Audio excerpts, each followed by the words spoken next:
Podcast Plus avec Jean-Jacques Deleu. Ça, c'est vrai qu'avec les podcasts Never Gonna Be the Same, parce que ça bouge, il y en a de plus en plus. Et ça fait maintenant, on en parle depuis le 27 septembre, parce que vous savez déjà qu'on a plus de 60 invités podcasteurs qui sont passés par ce studio pour parler de ce qu'ils font, des podcasts, de la création sonore. Et cette fois-ci, on va parler de un podcast d'humour qui est nouveau, qui date à peu près d'il y a un mois avec Driss. C'est bien ça. Voilà, et Yves, tout à l'heure, avec lui, on va parler plutôt de la place du podcast dans un certain type de militance. Et on va voir comment aussi les associations militantes utilisent les podcasts à leur profit comme canal de communication. Mais on va d'abord commencer avec Driss. Et la première question, qui est toujours la même, que je pose à mes invités, c'est qui êtes-vous? De quelle planète venez-vous? De quel monde êtes-vous, Driss? Alors moi, j'aime à penser que je suis encore un jeune Bruxellois de 35 ans. Alors là, on va dire que j'ai des études académiques assez classiques. Enfin, j'ai un petit master en économie et gestion d'entreprise à Solvay. Je travaille actuellement dans une régie publicitaire et mon objectif est d'aider les jeunes entrepreneurs à pouvoir réaliser leurs rêves. Et c'est Pas mal. c'est assez sympa, donc j'aime beaucoup mon boulot, mais en même temps, je voulais un petit peu penser à moi. Et en fait, j'ai une passion depuis que je suis tout petit, c'est l'humour. Je suis tombé dedans très jeune. Quand j'avais entre mes 8 et mes 12 ans, mon père était humoriste. Il avait une chronique dans, je ne sais pas si vous vous en rappelez encore un petit peu, mais c'était une émission d'Hervé Meillon. Il y en aura pour tout le monde. Oui, bien sûr. Et il travaillait au Comicar, qui était un café-théâtre, rue de la Victoire. Et il me prenait toujours avec lui. Et donc, moi, j'avais par habitude, après les spectacles, de manger avec... Il y avait Richard Ruben, Renaud Rutten, Paul Guy, Stéphane Steeman, Marc Herman. Tous les comiques de l'époque, quoi. Exactement, voilà. Et moi, j'ai toujours été très proche de ça. Et je pense que ça s'est traduit un petit peu dans ma personnalité à l'école quand j'étais plus jeune. Mais de là à faire un podcast, et comment est venue l'idée de faire un podcast sur l'humour? Alors, en fait, c'est une idée qui date déjà d'il y a plusieurs années, que j'ai déjà tenté. Donc, j'avais réuni des amis et j'ai dit, écoutez, nous, on est très intéressés par tous les spectacles humoristiques qui sont étrangers, qui ont très peu de notoriété ici en Europe, et ce serait intéressant d'en parler. Le problème, c'est que quand on est plusieurs à vouloir réaliser quelque chose, il faut qu'on arrive tous à se libérer en même temps. Et on avait fait un épisode, je pense, il y a 6 ans, et j'ai vu que c'était très compliqué, donc j'avais mis un petit peu ça sur le côté. Et en fait, cette envie est juste revenue là, en ces débuts d'année. Je me suis dit que j'allais le faire, mais cette fois-ci tout seul.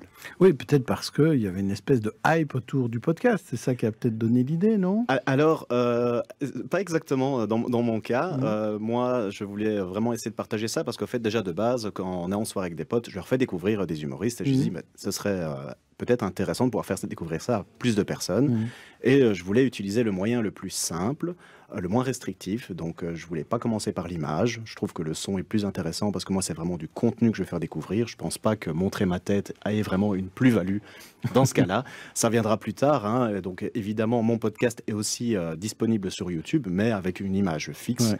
Tout simplement, mais voilà, on verra peut-être plus tard. Alors, le premier extrait vient de l'épisode numéro 2. On parle de Jim Jefferies. C'est qui, Jim Jefferies? Alors, Jim Jefferies, j'aime bien celui-là. Il en rit déjà. Oui, mais non. C'est que ça doit être drôle. Hein. Non, mais il est excellent. En fait, c'est un humoriste australien qui il est assez compliqué à comprendre. Alors, pas pour son anglais, mais surtout sur les sujets qu'il touche. Et en fait, il aime bien mettre les pieds dans le plat. Moi, c'est quelque chose que j'aime beaucoup. Et donc, il fait beaucoup de sketchs, par exemple, sur le second amendement aux États-Unis, où il se moque un petit peu, justement, de cette envie de vouloir conserver cette chose-là encore aujourd'hui.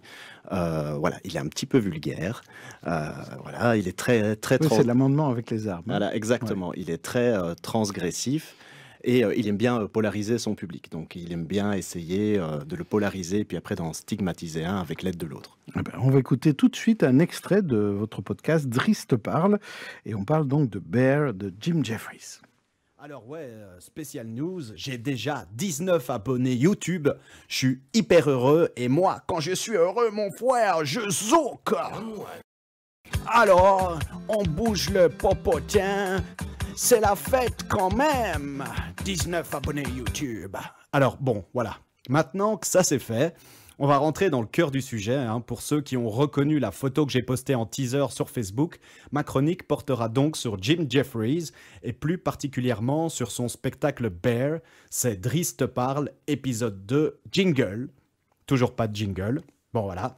Je vais donc vous parler de Jim Jeffries, qui est un humoriste que j'ai découvert il doit y avoir à peu près 5 ans et qui m'avait vraiment marqué par la justesse de certains de ses sketchs. Alors j'ai tout de suite reconnu une influence de George Carlin et il est d'une veine assez similaire à ceux que j'aime bien, donc... On sent du Louis C.K. ou encore du Ricky Gervais, mais en carrément plus vulgaire. Alors, c'est un humoriste qui n'est pas facile à aborder. Non pas que ses blagues soient complexes, vous risquez pas une rupture d'anévrisme, mais l'essentiel de son matériel est issu de ce qu'on appelle l'humour transgressif. Il va se mettre dans des situations qui sont scandaleuses, avoir un comportement souvent inacceptable et va faire rire à travers ses réflexions. C'est indispensable d'avoir un Baxter alimenté en second degré pour passer à travers toutes les insanités qu'il débite. Surtout qu'il adopte différentes attitudes tout au long de son spectacle. Il a pour habitude généralement de commencer un peu hardcore et de finir sur une note un petit peu plus douce, plus personnelle. C'est un personnage assez complexe, le gars. Il est clairement indispensable de regarder son spectacle en entier pour vraiment pouvoir se faire une idée. Entre les insanités, dans chaque spectacle, il y aura un moment où il va vouloir défendre une de ses positions et il le fait mais de manière brillante. D'ailleurs, je vous en toucherai un mot un petit peu plus tard. Alors ce gars, il est parfaitement dans la lignée du stand-up américain moderne, donc ses prestations sont toujours un petit peu parfumées de sexe, toujours porno et souvent de clins d'œil à son passé de fêtard et de consommation invétérée de substances illicites. Il y fait d'ailleurs plusieurs fois allusion dans son spectacle, comme à un moment où il dit, par exemple... I take drugs like a fucking champion, right? We should all be allowed to take fucking drugs, but we can't, can we? Because Sarah took drugs and she stabbed the fucking kids. Oh, thanks Sarah, you fucked it up for everyone. Right?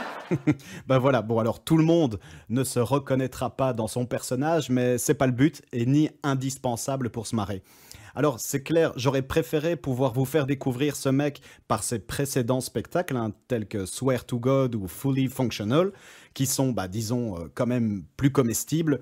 Ça vous aurait permis de l'apprivoiser à ses débuts, mais le problème c'est qu'ils sont pas disponibles sur Netflix, ils sont dispo sur Amazon Prime US, donc ici c'est une vraie galère pour les mater, mais comme je voulais pas passer à côté de lui, Bear me semblait le choix le plus opportun, sachant que ces 2 autres spectacles sont dispo sur Netflix, mais celui-là c'est le plus ancien et dans les 2 suivants, il y a beaucoup de références à celui-là. Donc c'était juste logique de commencer par celui-là, tout simplement. Et donc Bear, c'est son 5e spectacle. Il l'a enregistré en 2014, donc c'est quelque chose de très contemporain, spécialement pour Netflix, à Boston, au Wilbur Theater, devant 1200 personnes. Et il a déjà une fanbase bien installée, son fonds de commerce, ce sont les histoires bien crues, le politiquement incorrect. Il a toujours un malin plaisir à dénicher des sujets qui polarisent l'audience et où il va pouvoir en stigmatiser une partie avec l'aide de l'autre. Podcast Plus avec Jean-Jacques Deleu. Et alors, Driss, dans le cas de vos épisodes, vous passez des extraits des artistes doublés? Comment vous faites Non, donc je passe des extraits des artistes dans la version originale. Alors oui, je pars avec un a priori, c'est que mon audience comprend l'anglais. C'est ça, oui. Voilà. C'est important. Et ça dure combien de temps, un épisode, dans votre cas? Alors, dans la plupart des cas pour l'instant, parce que je suis encore un petit peu en train de me chercher, j'en ai 5, j'essaye de rester en dessous des 15 minutes. Donc la plupart font 12, mais le dernier sur Gad Elmaleh, apparemment, j'avais énormément de choses à dire, il en fait 17. Très bien, ça, on va parler dans un instant. Comment vous réalisez ces podcasts? Vous avez un petit studio chez vous? Alors, j'ai un passé un peu de geek, donc j'étais un peu fan de multimédia. Donc, j'ai été tout simplement sur un site, j'ai regardé ce qui se faisait, ce que les gens conseillaient comme matériel pour commencer. J'ai investi dans un petit micro à 80 €, une petite table de mixage à une centaine d'euros, et voilà, je me suis lancé, tout simplement. Oui, c'est ça, finalement, faire un podcast, ça coûte pas cher si on a le temps de s'y mettre. Ah oui, bien sûr. clairement. Chaque épisode, au fait, j'utilise les techniques de business pour faire mon podcast. C'est-à-dire? Ça veut dire que j'utilise vraiment les méthodes de Lean Startup. Donc, je me fixe un délai pour chacun des épisodes qui est de 10 heures. Donc, ça veut dire regarder le spectacle, me renseigner sur les sources, essayer de regarder d'autres spectacles dans lesquels il y a des liens pour faire des rapports. Et quoi qu'il arrive, à l'issue de ces 10 heures, mon épisode, qu'il me plaise ou non, je dois le poster pour passer à autre chose. Et pourquoi c'est une bonne technique, ça? Alors, c'est une technique qui permet de pas passer. Ça dépend pour quelle personne, mais par exemple, moi, je suis très perfectionniste et alors je passerai beaucoup trop de temps. Alors que pour l'instant, je vais dire, je le fais d'abord pour moi. Mon audience, elle est peut-être pas aussi perfectionniste que moi. J'ai besoin de créer un petit peu de contenu. Les podcasts, c'est comme ça que ça vit. Il faut vraiment de la création. Il faut poster du contenu afin de pouvoir se construire une base, d'acquérir aussi en même temps, quand je le fais, de l'expérience, puisque je connais ces spectacles, mais en les re-regardant, je les vois encore d'un autre œil, et ça me permet de faire plus facilement des liens. Donc, je pense que c'est plus important de ne pas passer trop de temps, de poster et de vite passer à autre chose. Et si moi, je fais votre épisode en 8 heures, est-ce que j'ai le droit de récupérer les 2 heures qui manquent là? Je vous fais crédit. 10 heures, c'est presque une journée de travail, quoi. Je veux dire, comment est-ce que c'est rentabilisable? Alors, en fait, je le rentabilise pas. Donc, c'est la stratégie. Ça, c'est beaucoup plus simple. C'est simple. La stratégie n'est pas de monétiser. Je prends vraiment dans les 10 heures, sincèrement, il y a 8h30 de plaisir. Il y en a 1h30 où des fois je m'en veux de recommencer, mais c'est vraiment que du plaisir. C'est 1h30 de transpiration et voilà, 8h30 de plaisir, en fait. Mais donc, l'idée n'est pas d'en faire un business, même si vous êtes spécialisé dans les business, comme vous l'avez dit, et que vous utilisez des techniques du business, mais c'est finalement un hobby. Ah, complètement. C'est même pas... c'est carrément ça. Ouais. C'est carrément ça. Ouais. Et Yves Kenguet, vous, qui êtes plutôt... Enfin, on va voir après de quel monde vous venez, peu importe, mais comment vous voyez ça? Est-ce que c'est le genre de podcast que vous allez écouter en disant, tiens, j'ai envie d'en savoir un peu plus sur ce Jim Jeffries que je ne connais pas, ou ce Gad Elmaleh que je connais très bien? Moi, ça me donne envie d'aller écouter l'artiste en question, ça c'est certain. Après, un podcast de 12 minutes, je suis pas sûr que je vais trouver dans ma journée le temps de l'écouter in extenso. Pourtant, les podcasts, quand on voit un peu tous ceux qui passent ici, on voit que les podcasts peuvent durer très longtemps, ils peuvent durer plus d'1 heure aussi, et ils ont quand même aussi... on écoute parfois très bien les longs podcasts. Mais on va écouter un deuxième extrait à présent, Driss. D'abord, avant d'écouter ce deuxième extrait, pourquoi ça s'appelle Driss te parle?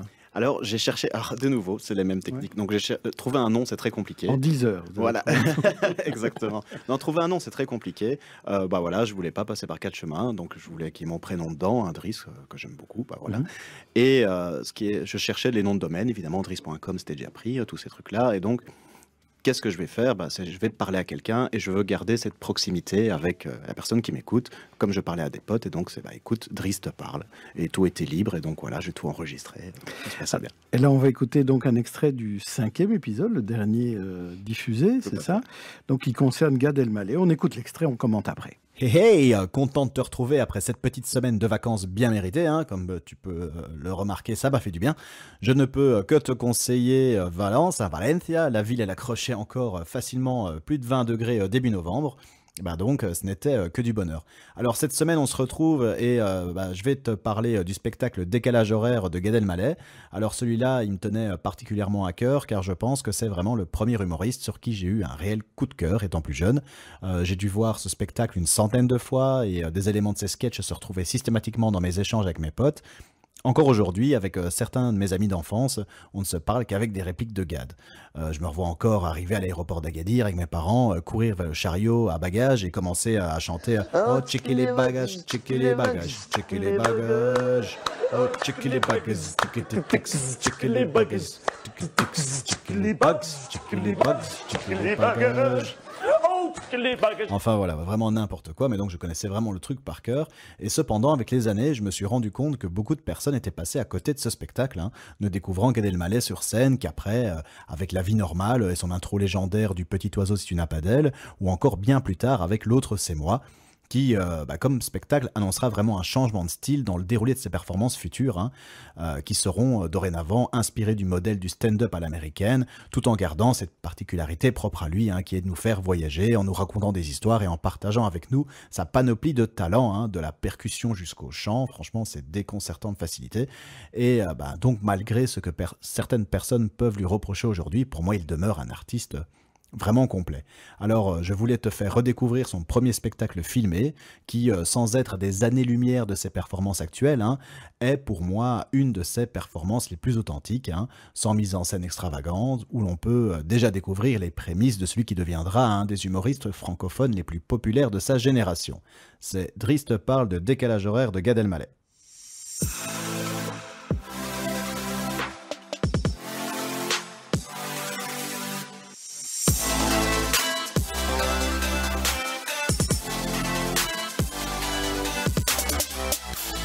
On est donc en 97, Gad Elmaleh a 26 ans, il monte sur les planches du théâtre Trévise à Paris, devant un peu plus de 250 personnes. Alors à ce moment-là, on est 4 ans avant son second spectacle, La vie normale, et son rôle de Dove dans La vérité si je mens 2. Donc il est relativement connu dans le milieu, mais il n'a pas encore la notoriété qu'on peut lui connaître aujourd'hui.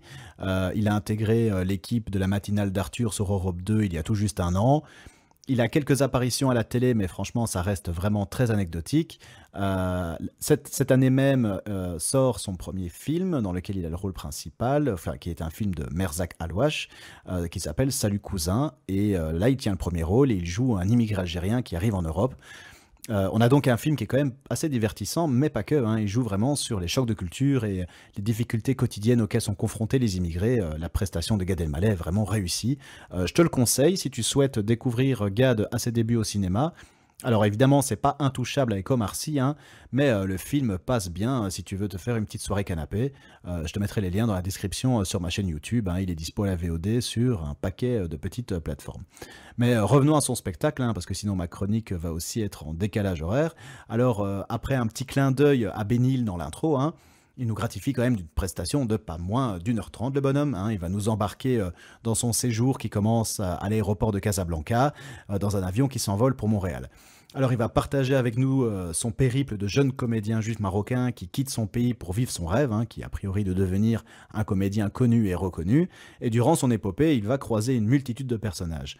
Alors c'est évidemment un spectacle parodique, où il va caricaturer certains comportements allant jusque dans le fantasque, et on est donc dans l'exagération, mais une exagération qui demeure quand même mesurée, dans laquelle on peut déceler certains éléments qui sonnent tellement vrais qu'on se dit direct que certaines de ces choses ont dû vraiment lui arriver et que la fiction ne doit pas être bien loin de la réalité. Mais nous ne sommes pas du tout dans un modèle de stand-up, donc il va vraiment interpréter des petites scénettes plutôt que de s'adresser directement au public. Podcast Plus avec Jean-Jacques Deleu. Un commentaire sur Gad Elmaleh. Alors tout à l'heure, on a entendu, vous étiez très content parce que vous aviez vos 19 abonnés YouTube, 18 ou 19. Et comment ça fonctionne la diffusion maintenant, au bout de 5 épisodes déjà maintenant? Alors, donc déjà, il faut savoir que mon podcast est disponible sur plusieurs plateformes. YouTube n'est pas la plateforme préférée pour la diffusion de podcasts, mais comme j'avais dit, peut-être dans un futur, il y aura des vidéos, je voulais être dessus depuis la base. Donc maintenant, on est à 54. Alors, j'ai une page Facebook où maintenant, j'ai quand même pas loin de 300 personnes qui suivent, ou en tout cas qui sont intéressées de voir qu'est-ce que je vais sortir par après. Et je suis aussi présent sur d'autres plateformes, sur d'autres réseaux, type Bad Geek, qui est le même réseau où vous êtes Damien, que vous avez rencontré il n'y a pas très longtemps. Oui. Et là-dessus, on comptabilise pas loin entre 15 000 et 20 000 écoutes par épisode. Maintenant, il faut savoir, est-ce que ces chiffres sont vrais? Est-ce que ce sont des gens qui zappent juste? En fait, l'avantage dans ces réseaux, c'est que votre podcast est dans un flux d'écoute. Donc, ça veut dire que la personne écoute tout le podcast et puis après, il peut passer sur votre épisode. Alors, je ne sais pas si les gens zappent ou pas. Mais oui, voilà. C'est plus difficile à savoir. En tout cas, dans le cas de vos podcasts, c'est vrai qu'on peut se dire ça peut aussi servir de curation. C'est-à-dire, on est tellement perdu dans tous ces humoristes qu'on retrouve sur Netflix que ça sert de conseil finalement. Voilà, c'était ça l'idée quand Yves dit qu'il n'avait pas 12 minutes pour écouter. Je disais justement, au contraire, c'est pour ça que j'ai créé ces podcasts-là. C'est parce qu'il y a tellement d'humoristes et maintenant il y a tellement d'offres. Beaucoup de spectacles sont disponibles à travers multiples plateformes. Et des fois, les gens n'ont pas 1h30 à regarder pour pouvoir se dire est-ce qu'il va me plaire ou pas. Et donc l'idée, c'est de pouvoir faire découvrir un spectacle en l'espace de 12 minutes et de pouvoir vous donner juste quelques indices et quelques éléments qui devraient vous permettre de savoir si vous êtes si vous allez potentiellement l'aimer ou pas. En général, si tu n'as pas rigolé après 4 minutes, tu as compris, non? En fait, les humoristes, en plus, à travers les spectacles, les humoristes évoluent. Donc, ça veut dire que leur humour change. Si vous voyez le premier spectacle de Gad Elmaleh, le dernier, c'est pas du tout la même chose. Et aussi, au sein de leur même spectacle, des humoristes ont différentes stratégies. Par exemple, Jim Jeffries commence très dur et donc des gens peuvent arrêter, alors qu'il devient plus soft sur la fin et qu'il y a beaucoup de choses intéressantes. Donc, parfois, ça vaut la peine d'aller plus loin que les 5 premières minutes. C'est ça, exactement. Oui. Mon premier épisode, je l'ai fait sur Eddie Murphy parce qu'il y a beaucoup de gens qui ne savent pas que cette personne vient du stand-up. Et alors, c'est un stand-up qui a été fait dans les années 80, je crois que c'est début 80. Héros. Voilà. Et pendant les 15 premières minutes, il parle contre les homosexuels, il fait des associations entre le sida et les homosexuels. Et donc aujourd'hui, si on regarde ça, c'est inregardable les 10 premières minutes, si on n'est pas conscient de à quelle époque ça a été fait, dans quelles circonstances, et si on ne connaît pas la suite. D'accord. Eh bien, on va continuer à parler de podcast, mais après un peu de pub, et surtout Mudflow dans The Sense of Me. Podcast Plus avec Jean-Jacques Deleu. Donc on parle de podcast, on a parlé de Driss te parle, avec Driss, c'est assez logique, puisqu'il nous parlait. Tout à fait. Et puis maintenant c'est Yves qui va nous parler, et en fin d'émission, je compte bien sur tous les deux pour nous conseiller quelques podcasts à écouter. Je pense surtout que Driss aura plein de podcasts à nous conseiller, notamment en matière d'humour. Alors,